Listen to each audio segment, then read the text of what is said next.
ભાઈ હા તું જે બોબડા છોકરાને ખોરતો હતો ને હા એ છોકરો મને મળી ગયો મારા ભાઈબંધને સહી રહે હું તને મળી દઉં જે પેલા રહેણ और अभी तो रुको क्लाइमैक्स अभी बाकी है। આયરો ભાઈઓ ને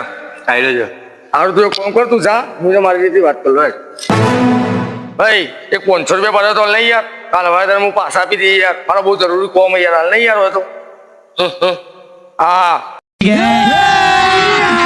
अभी मजा आएगा ना भिड़ो। થેન્ક યુ ભાઈ હો મારા ભાઈ આભાર તારો યાર હું તને હાલ દઈએ કાલ 3 days later. હા ભાઈ હાલે ભાઈ હાલે પૈસા તમે નહીં હાલતો 3-4 દાડા થઈ ગયા ને એને માગ્યા મારા પો તું પૂછતો ખરી યાર मारा पो मागा ताना लूरी यार વાત તો તારી સાચી હો મારા ભાઈ